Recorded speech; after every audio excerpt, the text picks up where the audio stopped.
한번 따라서 합시다. 아들에게 보내는 아버지의 당부. 거기에다가 좀 더 제목을 추가한다면 은혜의 등급 구분 이런 부제를 붙일 수 있겠습니다. 은혜를 특별히 식별하는 그런 문제도 중요하기 때문에 그런 부분을 좀 말씀을 드리려고 합니다.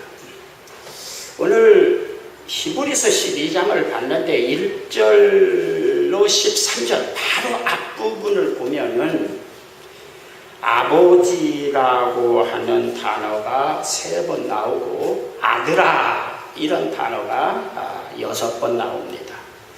5절에는 내 아들아 이렇게 표현을 하고 8절에는 친아들이라고 하는 표현이 나옵니다. 6절에는 아버지가 아들을 사랑하기 때문에 징계도 한다, 채찍질도 한다 그런 말씀도 거기에 나오는 것입니다. 그러니까 오늘 이 히브리서 12장은 구원받아 하나님의 자녀가 된 우리에게 하나님이 말씀하시는데 아들과 아버지 사이에서 특별히 당부하는 말씀이다 그 말이죠.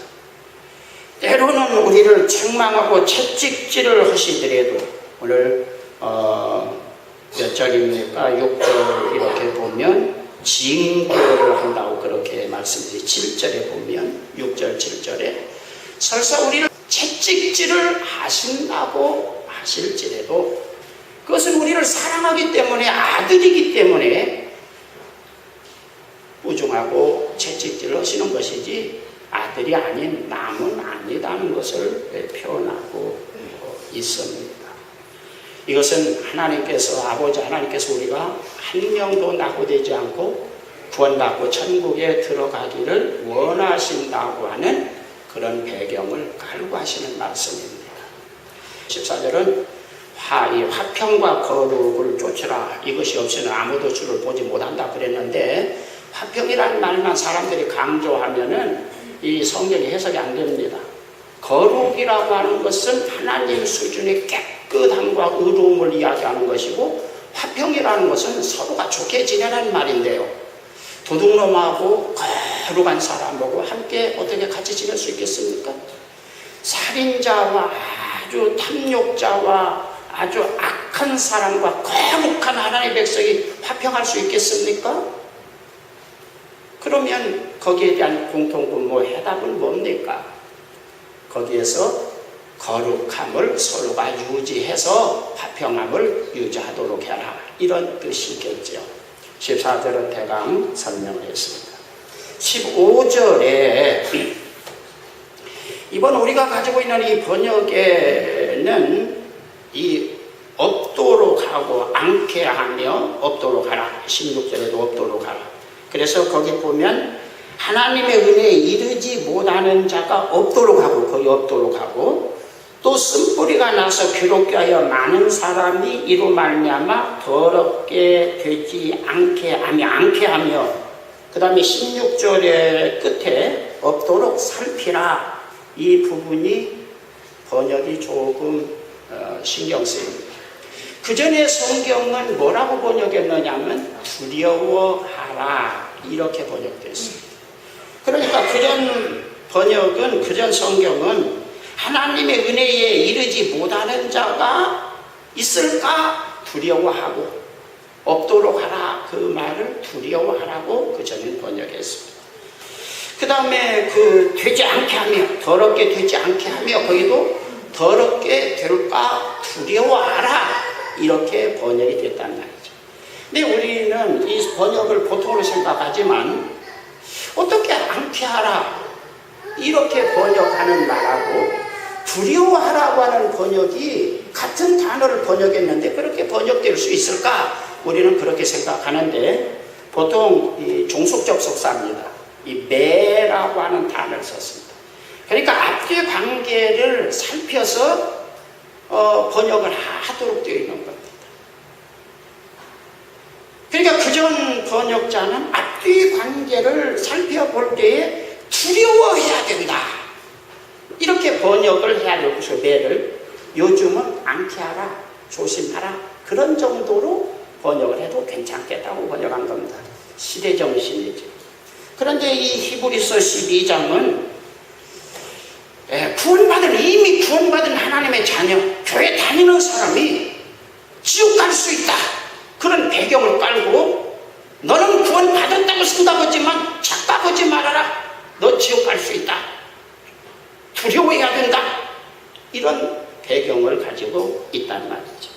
그래서 23절에 보면은 하늘에 기록된 장자들의 모임, 교회 만민의 심판자이신 하나님, 이렇게 말했습니다. 그러니까 교회도 하나님이 심판하신다, 그런 말이죠. 교회 다니니까 무조건 불입해서 니네들은 됐다, 교회 다니는 것으로 됐다, 너 구원 받았다, 아니라 계시록에 보면 제일 먼저 어디부터 심판하냐면 교회부터 심판하는 거예요. 교회가 어중이 떠중이 집단이 되는 거죠. 그래서 교회부터 심판하는 것으로 나타나는 겁니다. 그래서 쓴뿌리가 나서 온 교회가 영적으로 타락할까 두려워해라. 15절. 16절에는 에서와 같이 물질주의 신자가 생겨날까 두려워해라. 지금 얼른 요약하면 그런 뜻입니다. 자, 15절부터 다시 보겠습니다. 성경을 보는 겁니다. 성경을 자세히 보지 않으면 졸립니다. 예화라는 것이 없으니까 자세히 또 들으면 이거 성경에 한꺼풀을 벗기고 좀 깊이 이해할 수 있는 시간이 되지만 그냥 있으면 졸립니다. 15절, 은혜에 이르지 못할까 두려워해라. 기독교를 상징하는 대표적인 단어가 있다면 은혜라고 하는 단어입니다. 그래서 우리는 은혜라는 말을 참 많이 씁니다. 은혜 받으시오. 하나님의 은혜가 너에게 있을지어다. 어쨌든 은혜라는 말. 조금만 뭐가 잘 되면 하나님의 은혜지요. 은혜라는 말을 너무나 많이 쓰죠. 기독교를 대표하는 단어가 은혜입니다. 그래서 종교개혁에 있어서 구원을 소라 그라치아, 오직 은혜로 구원받는다.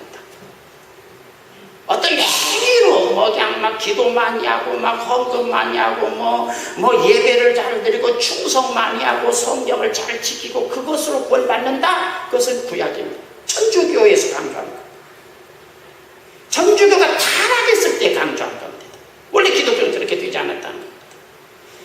오직 하나님의 은혜라는 것은 예수님의 십자가의 그 보혈의 공로를 믿는 사람을 7번씩 70번이라도 용서하시는 거기다 기초를 두고 우리가 구원받는다는 거예요.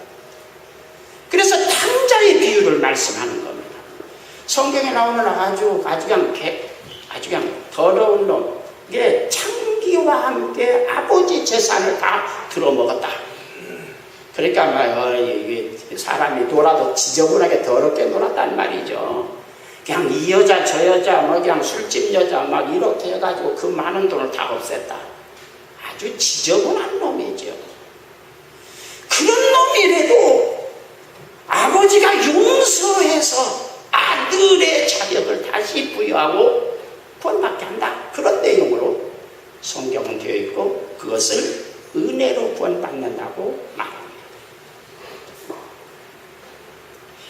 이 은혜라고 하는 말은 구원의 복음, 영생의 복음, 기독교를 대표하는 용어입니다. 그런데 이 은혜라는 말이 요즘 싸구려가 되고 있는 것이죠.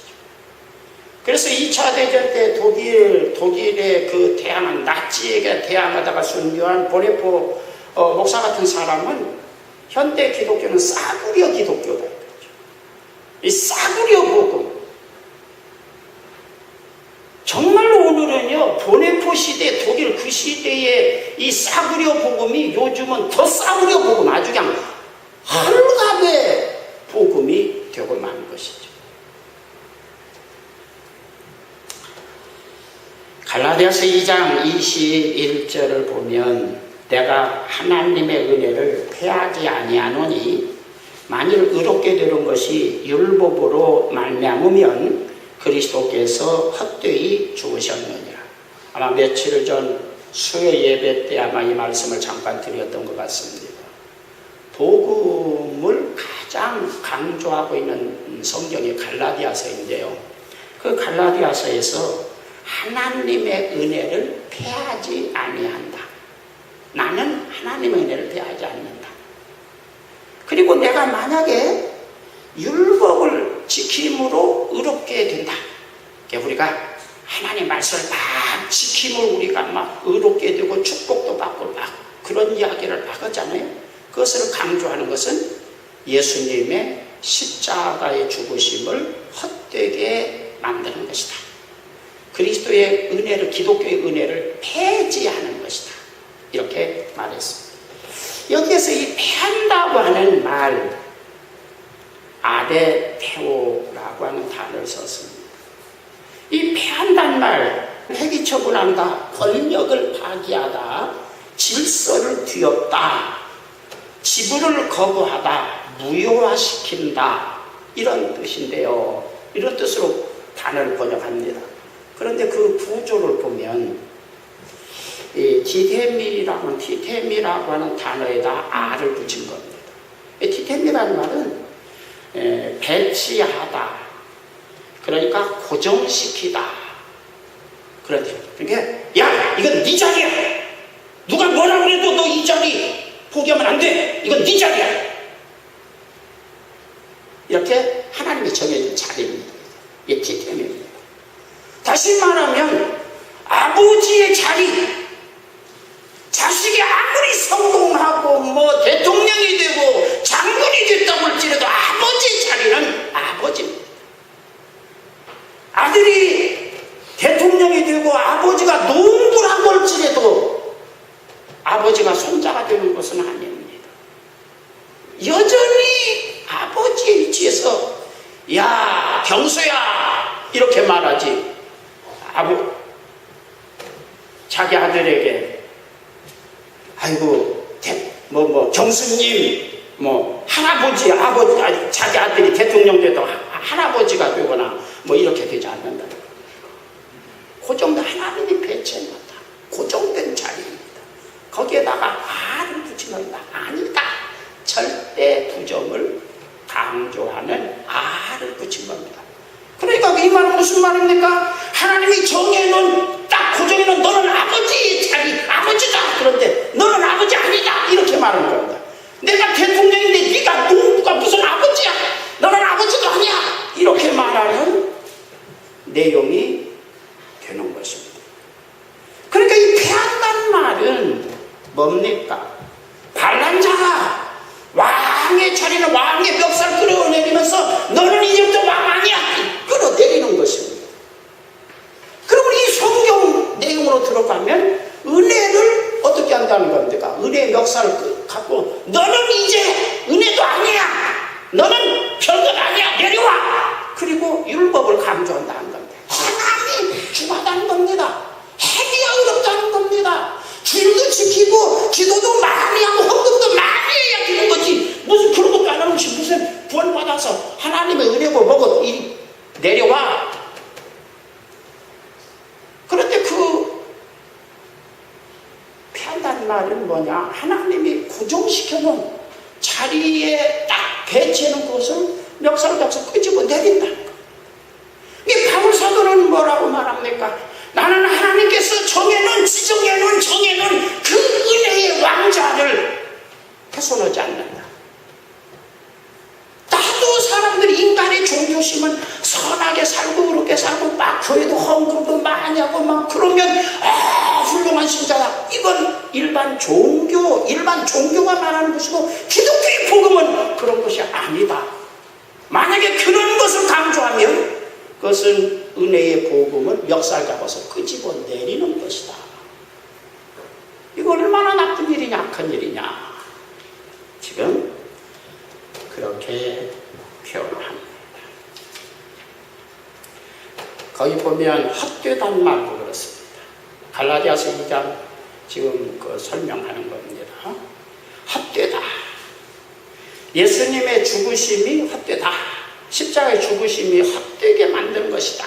이 헛되다는 말, 우리가 보통 헛되다는 말 헬라어에서는 케노스라는 단어를 씁니다. 성경에도 헛되다는 말을 쓸 때 주로 케노스라는 단어를 씁니다. 그런데 오늘 이 성경은, 그러니까 우리가 보고 있는 성경에는 똑같이 헛되다는 말로 번역되었어도 그 원어는 도래아니라고 하는 단어를 썼어요.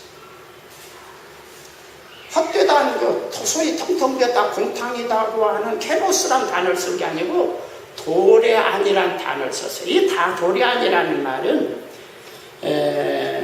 어떤 사람이 억울하게 죽음을 당하면 우리가 뭐라고 할까요? 그 사람 개죽음 당했어. 뭐 이렇게 말할 때 쓰는 말입니다. 의미가 없다. 그런 뜻으로 주로 쓰여져 있죠. 예를 들자면 이와 같습니다. 예입니다. 삼성 이건희 왕회장이 설날 딱 아들, 며느리, 손자 쫙 있는데 아직 3살 먹은, 4살 이제 먹은 손자가 왔는데 얘는 한참 뭐 그냥 할아버지 그 재롱을 부리니까 그 손자에게 1,000억짜리 수표를 줬어요. 이야기입니다. 뭐 3살 먹은 4살 먹은 손자에게 뭐 재산 상속에 주느니 아예 세뱃값을 한 1,000억 수표를 딱 줬어요. 그런데 그걸 누가 눈독 들이냐면요, 삼촌이 눈독을 들이는데 살짝 야야 넌마 그 할아버지가 준 그거 가지고 아이스크림 못 사 먹어, 피자도 못 사 먹어. 뒤로 야야 피자 사 먹어 가자, 아이스크림. 그래가지고 구멍가게 지역에 상당히 큰 마트에 가서 1,000억 원짜리 수표 내니까 그 가게 주인이 뭐라고 할까요? 야야! 누구 장난했나? 아이스크림 안 줍니다. 또 다른 또 이마트, 홈플러스 웬만한 데 다 갔는데 1,000억 원, 여러분 안산에 어느 가게에서 1,000억 원짜리 수표 바꿀 만한 집 어디 있겠습니까? 그것도 그냥 뭐 돈 10,000원짜리 이거 뭐 아이스크림 하나 피자 사면서 1,000억 원짜리 수표를 내놨으니 그건 가짜는 아니더라도 누가 그걸 쓰겠냐 말이야. 에이. 그러니까 이제 삼촌이 딱 5만 원짜리 주면서 이건 아이스크림 주세요. 그건 드립니다. 그리고 아이스크림 준다. 봐라, 네가 가지고 있는 거 임마. 아이스크림도 안 주고 피자도 안 줘. 이거 뭐 쓰는 거야? 이거 보니까 이거 5만 원, 뭐 얼른 피자도 주고 아이스크림도 주잖아. 이거 바꾸자. 이놈이 4살 먹어도 이 머리가 돌아가는 거야. 이거 뭐 바꿔야 되나 안 바꿔야 되나 이거. 그러다가 빨리 바꿔. 영적으로 꼭 그와 같습니다.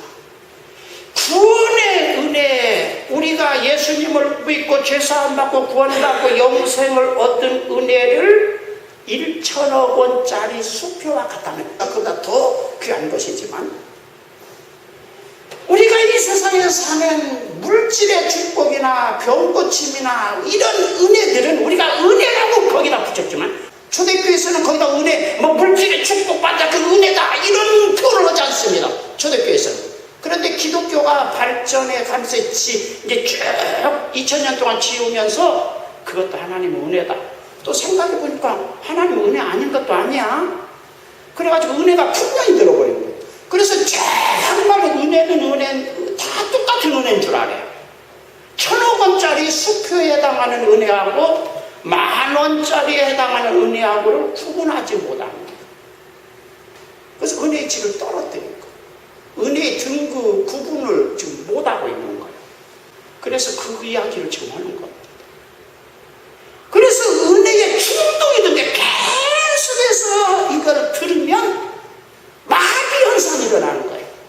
그 은혜는 다 은혜지 뭐 은혜가 뭐 특별히 뭐 다른 게 있나?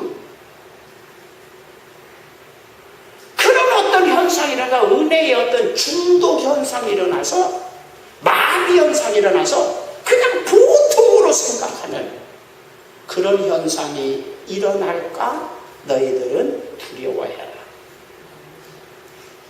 두려운 일입니다.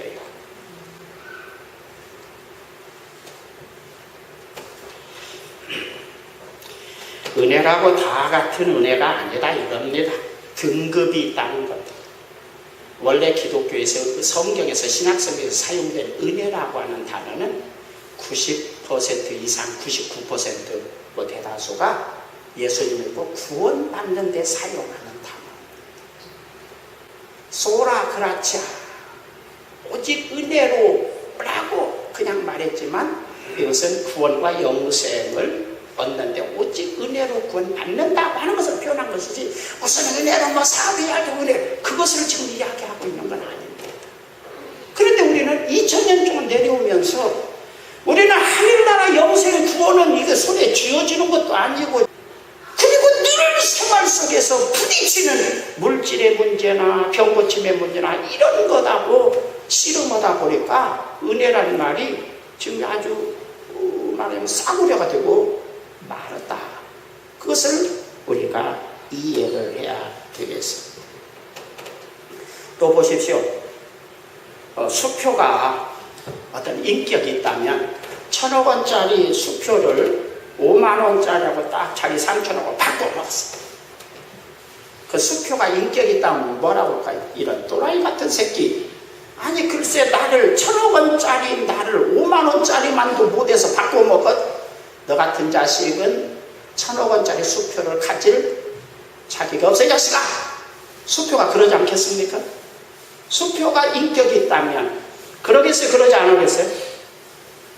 아 이런 자식 1000억 원짜리를 5만 원짜리로 바꿔먹어? 이런 쪼다 같은 자식 너는 인마 1000억 원짜리 수표를 가질 자격이 없어. 지금 오늘 내용이 그 밑에 에서가 팥죽 한 그릇과 장자의 명분을 팔아먹었다. 네가 팔아먹은 이런 정도의 분별력이 없다면 장자권은 너는 장자권을 가질 자격이 없는 것이다. 이렇게 하나님이 인정하셨다. 그런 말입니다. 구원과 영생의 문제를 물질의 축복이나 이런 것하고 혼돈하는 사람은 지금 이 성경은 단언컨대 구원받지 못한다고 말하고 있는 것입니다. 교회 부흥도 그렇습니다. 맨 공짜 물건만 싸놓고 공짜로 다 줍니다. 이 은혜라는 것은 공짜라는 말이거든요. 이 카리스라는 말은 공짜라는 말입니다. 선물이라는 말. 공짜를 좀 수준 높게 표현해서 선물이라는 말. 원래 그 뜻은 공짜라는 말입니다. 그러니까 이 은혜라는 말은 공짜라는 말이고 이 은혜를 계속 설교하는 교회는 계속해서 설교가 공짜만 주고받는 겁니다. 여러분 가게에 공짜 물건 산더미처럼 싸놓고 돈 1원짜리도 안 받고 다 나눠줍니다. 그 사람 밥 먹고 살까요? 밥 먹고 살기 힘들까요? 가게세도 못 내는 거죠. 맨 공짜로 다 주니까 이거. 그런데 어떤 사람은요 반드시 돈 1원짜리라도 받아야지 공짜는 없어요. 그래서 설교 이 교회가 계속해서 행한 대로 갚으신다, 심는 대로 거둔다, 막 계속해서 하나님 앞에 그 성경이 또 그런 구약성에 그렇게 됐어요. 그래서 교회를 운영함에 있어서 신자들을 단 무엇이라도 공짜는 큰 교회는 큰 교회 버스도 바로 공짜 못합니다. 큰 교회는 여러분 교회에서 식당에서 밥 먹는 것도 공짜로 못 먹습니다. 큰 교회가 된 까닭이 있어요. 큰 교회 식당에서 그냥 안 줍니다. 우리 같으면 어때요? 사람 숫자가 많다 그러니까 그런데 숫자가 많은 만큼 또 어때요? 대단한 사람도 어때? 그냥 11조를 몇 천만 원씩 내는 사람들이 즐비하게 막 있습니다. 그러면 오히려 더 공짜를 막 줘야 될 거 아니겠어요? 개척교회는 어때요? 헌금이라 겨우 그 월급쟁이 그냥 11조 2, 30만 원, 3, 40만 원, 30만 원 많이 하시는 분들이죠. 그런 사람들, 가난한 사람들, 목조는 초신자들, 뭐 이런 사람들 바에는 이 조그마한 교회에서는 오히려 밥값을 받아야 하지 않겠어요? 그런데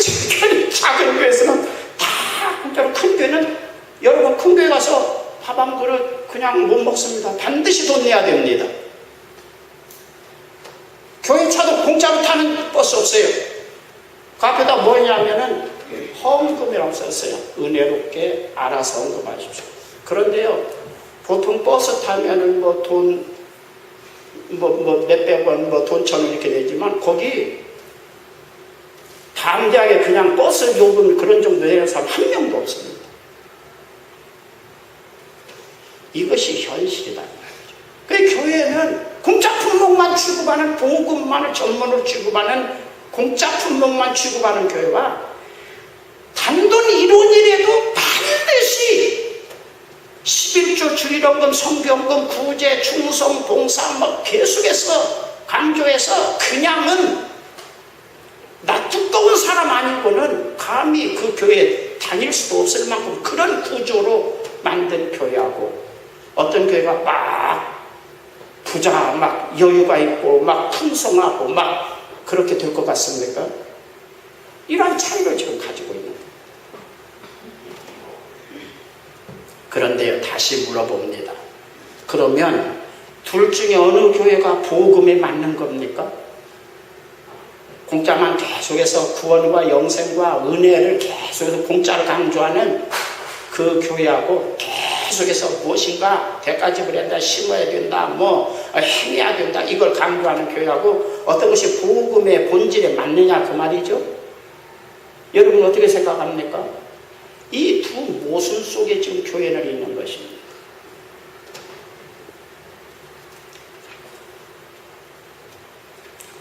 또 신자들도 그렇습니다.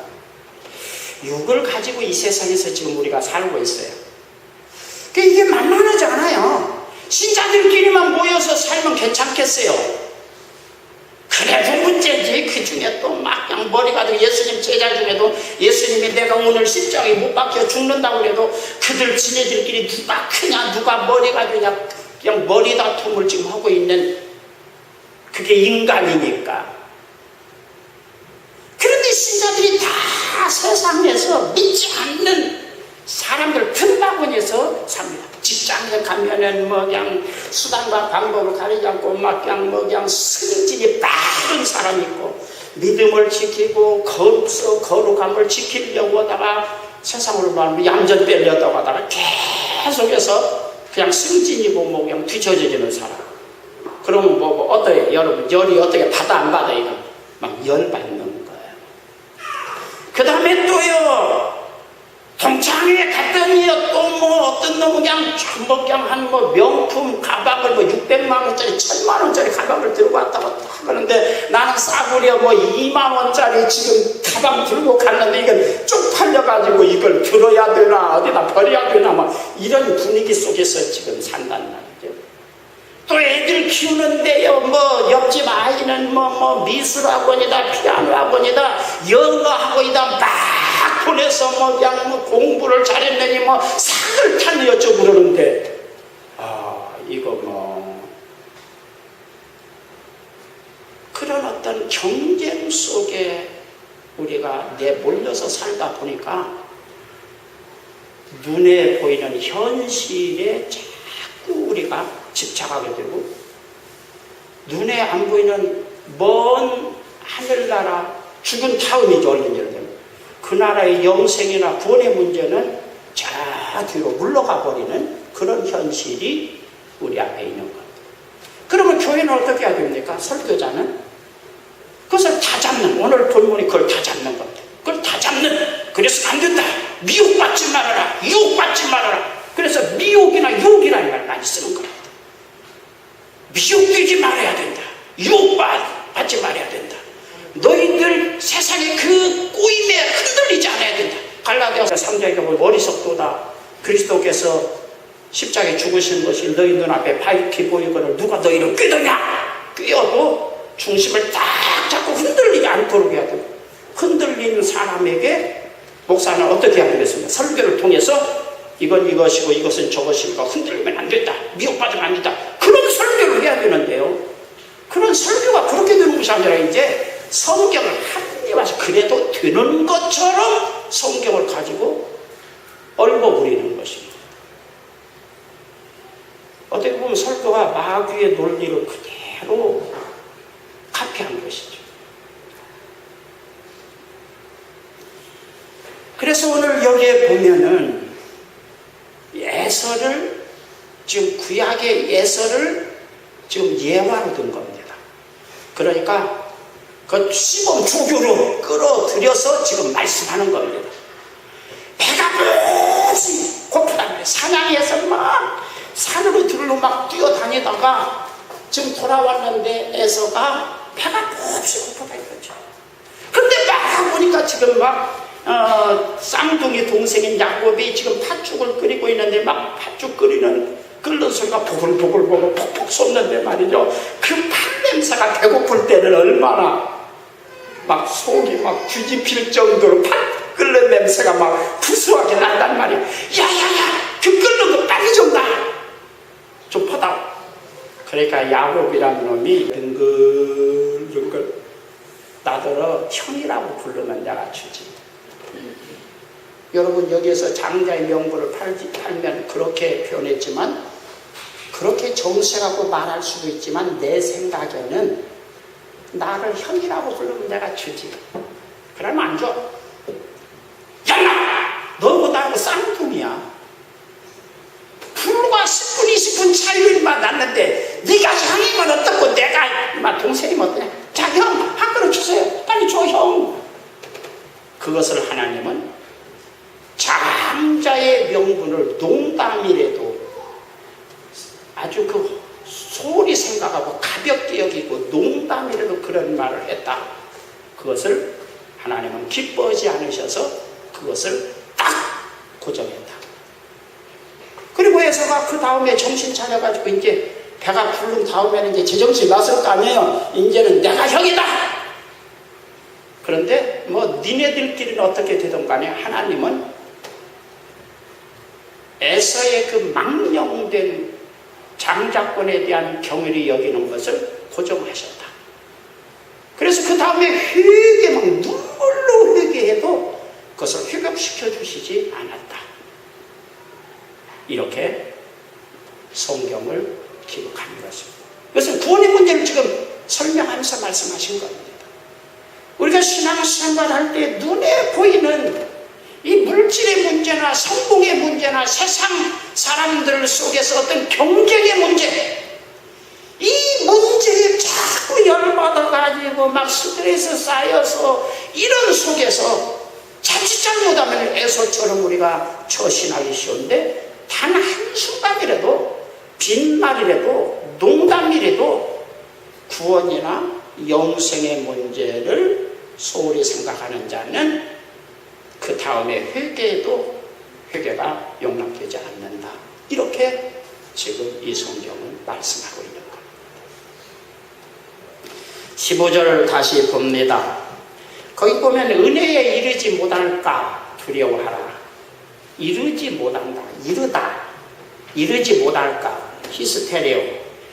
그러니까 이 히스테레오는 그 사전적으로 그대로 말하면 첫 번째가 아닌 이런 뜻입니다. 그러니까 둘째, 셋째 또는 뒤의 것을 앞자리로 옮긴 순서를 바꾼 그런 뜻도 있습니다. 그러니까 구원이라고 하는 건 하나님 구원의 은혜를 2순위, 2등으로 생각해도 구원받지 못한다. 지금 그런 말로 지금 표현된 겁니다. 여러분, 신앙이라는 것은 절대성을 부여할 때만 신앙입니다. 절대라는 것은 항상 제1, 첫 손가락에 항상 있는 것만 신앙입니다. 하나님이 두 번째, 세 번째, 두 번째로 밀려가도 이건 신앙이 아닙니다. 이와 같습니다. 제일 첫 자리는 왕의 자리입니다. 두 번째 자리는 왕의 자리일까요? 신하의 자리일까요? 신하의 자리입니다. 여러분, 김종필 씨를 영원한 뭐라고요?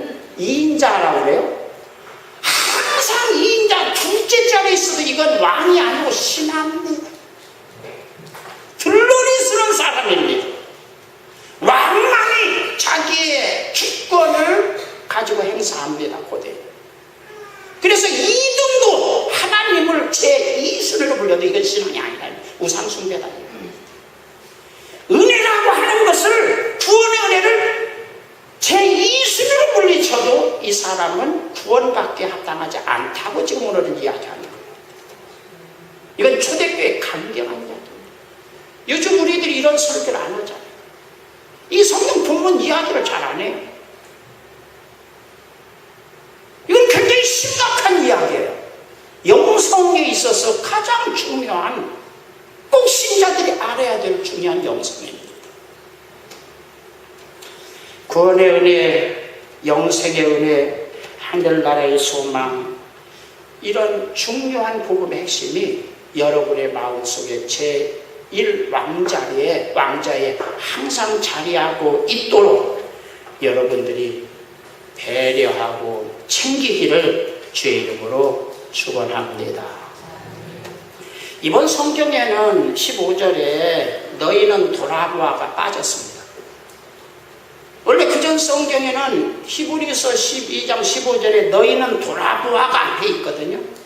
그런데 이번에는 너희는 돌아보아를 빼버린 거예요. 그러면 뺄 만한 단어냐? 거기에 너희 돌아보아는 것은 에피스코페오라는 단어를 썼습니다. 에피라는 것은 숨소리가 들릴 만큼 가까이, 손을 뻗으면 손으로 상대방을 잡을 수 있는 위치 정도로 가까이, 이런 정도가 에피입니다. 손을 딱 뻗으면 상대방을 잡을 수 있다. 숨을 쉬는 소리가 귀를 기울이면 들릴 정도로 가깝다. 에피입니다.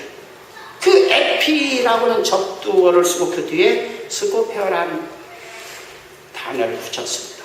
이 스코페오라는 말은 자세히 살핀다는 뜻이에요. 그러니까 자세히 살피는데, 여기서 저 100m 저 시골 초등학교 운동장에 누가 사람이 지금 아침에 조깅을 하고 있는데, 저게 누구냐? 김집사인가? 이집사인가? 아주 자세히 살펴도 긴가하니까 이집사도 같고 김집사도 같고, 이게 누군가? 이렇게 살피는 것이 아니라 숨소리가 들릴 만큼, 손을 아무리 멀어도 손을 뻗으면 잡을 만큼 가까이 가져다가 살핀다. 그러면 자세히 살피는 거예요. 자세히 살피고 정확히 살핀다는 말이에요. 이 말을 확실하게 살피는 거예요. 믿습니까? 여기에서 너희는 돌아보아, 이 말을 이 번역에서 생략했는데요. 이 에피스코페라는 말은 눈앞에다 가까이 대고 숨소리가 들릴 만큼 가까이 가져다가 자세히 살핀다, 이런 뜻입니다. 그러니까 우리가 이 영적인 것을 살필 때, 저기 100m 밖에 있는 저 사람이 누구야? 야, 눈을 씻고 눈을 씻으면서 자세히 살피는 거, 자세히 살피는 살폈죠. 그러나 오류가 있을 수 있어요, 없어요? 착각이 있을 수 있어요, 없어요? 그러나 눈앞에다 가까이, 그것도 안 되면 이 성경의 뜻은 돋보기를 쓰고 그냥 현미경을 들이대면서 이게 뭐야 이게. 자, 번역을 빼야 될까요? 아니면 번역을 그대로 살려야 될까요? 어때? 빼도 괜찮을 것 같아요? 이런 정도의 문제로 이번 성경에 뜻 있는 많은 성경학자들 중에 한 100여 명은 그전 성경보다 훨씬 나쁘게 번역됐다고 말하는 분들이 많이 있습니다. 문법적으로 맞춤법은 잘 맞췄대. 그것은 잘 고쳤는데 실제적으로 의미의 세계가 상당히 오류가 있다고 이해하고 있고, 저도 그렇게 이해하고 있습니다. 그러니까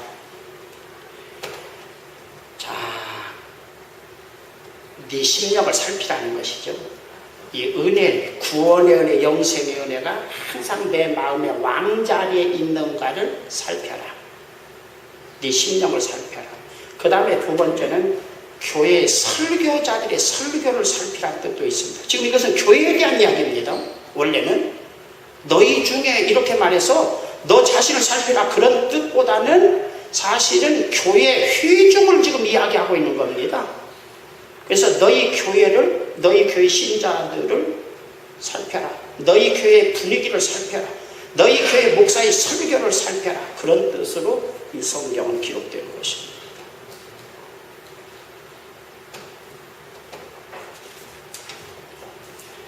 자, 16절 봅니다. 16절 한번 읽어보겠습니다. 시작.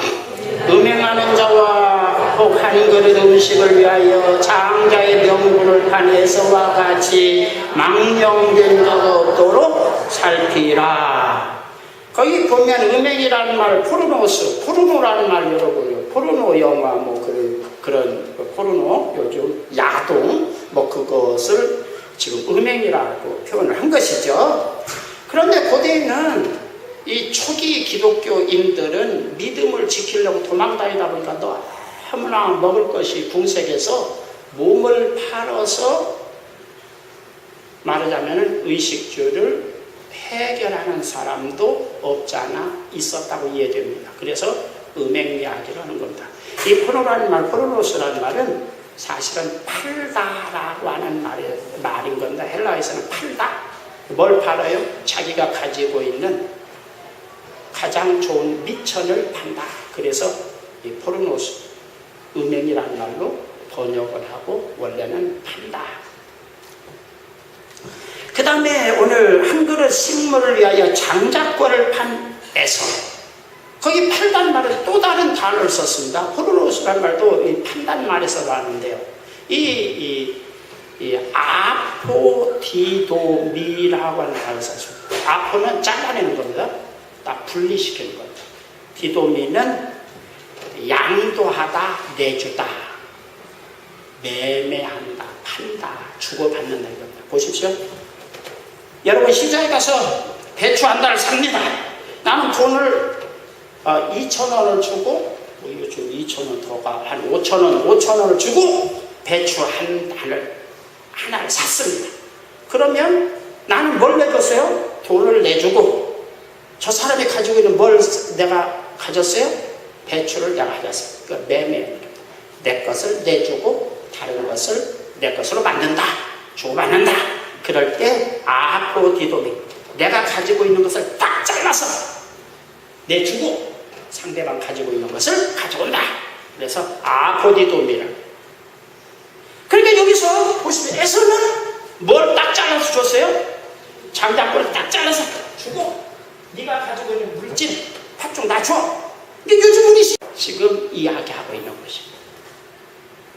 그러니까 요즘 교회에서 가만히 보면 신자들의 상당수가 이런 어떤 신앙의 어떤 그 형태에 들어가 있는 것이죠. 우리가 신앙생활할 때에 구원과 영생과 하늘나라의 소망에 대한 것은 농담으로라도 양보하거나 소리하거나 하면은 하나님은 기뻐하신다 안 하신다? 기뻐 안 하신다. 어때요? 하나님은 인정하신다 안 하신다? 절대 안 하신다. 그건 네 사정이지. 그 다음에 여기 보면 이 에서가 막 눈물로 회개했다고 하잖아요. 17절에 보면 눈물로 막 그것을 되찾으려고 했다고 그러죠. 17절, 너희가 아는 바와 같이 그가 그 위에 축복을 이어받으려고 눈물을 흘리며 구하되 버림받아 회개할 기회를 얻지 못하였다. 눈물을 흘리며 막 그것을 회복하려고 하는 것을 우리는 뭐라고 그래요? 회개다고 우리는 얼른 이야기합니다. 이해하고 있습니다. 그러나 이 성경은 그건 회개가 아니다. 회개할 기회를 얻지 못했다. 밑에는 회개가 따로 나오고요. 그건 회개가 아니다. 이렇게 지금 말씀하는 겁니다. 회개하려고 노력하는 거, 눈물 흘리면서 금식하고 철회하고 나가는 거 회개일 수도 있지만 아닐 수도 있습니다. 회개할 기회를 얻지 못했다. 기회를 얻지 못했다는 말은 이렇게 이해할 수 있겠죠.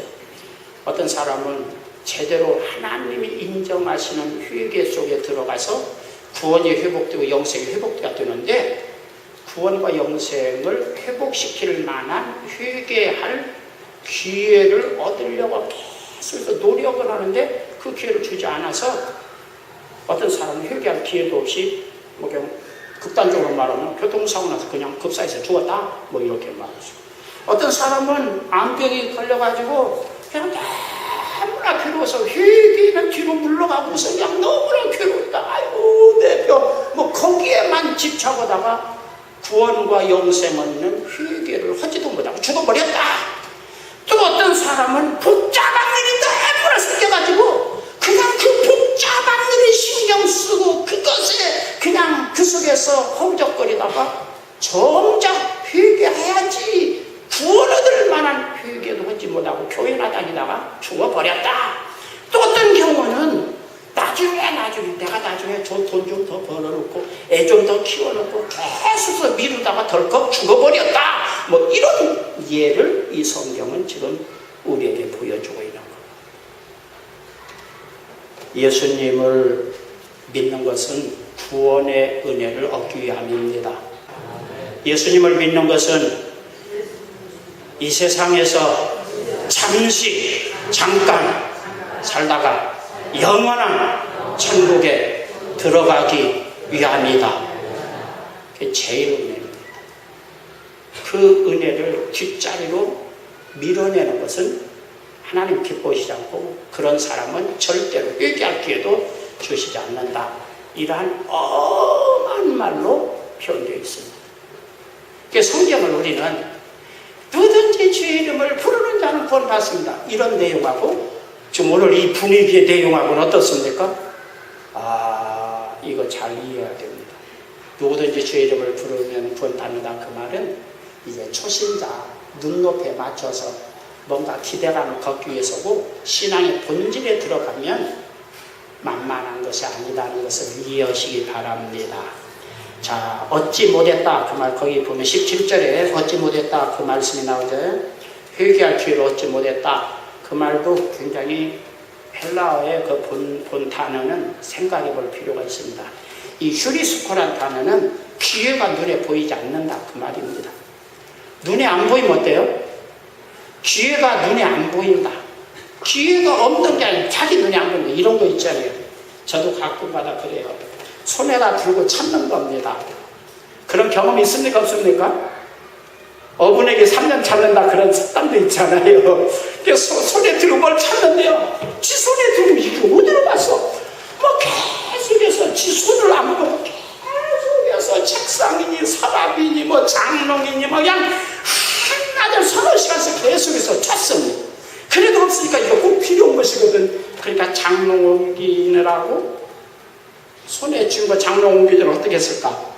장롱 옮기라고 손에 놓고 그 쓰레기 방바닥에 막 어지러진 그 속에다 그 손에 쥔 그것을 놓고는 장롱 옮기다가 나중에는 에이 이거 어디 갔어 못 찾겠네. 그리고는 쓰레기 정리하면서 그 중요한 것을 쓸어서 어디다 쓰레기통에다 버린다. 이와 같은 현상이 기회를 찾고자 하나 얻지 못했다. 여기서 얻지 못했다. 휴리스코 손에 들고 눈에 보이지 않게 한다. 보이지 않는단 말이죠. 기회가 눈에 보이지 않는다. 가까이 있어도 눈에 보이지 않는다. 이것이 저주입니다. 그러니까 얼른 이런 회개의 설교, 구원의 설교를 아무리 가까이 해도 가까이 들려줘도 그게 안 들어온다 이거죠. 그래가지고 죽는다. 회개할 기회를 얻지 못했다. 이렇게 지금 표현을 했습니다.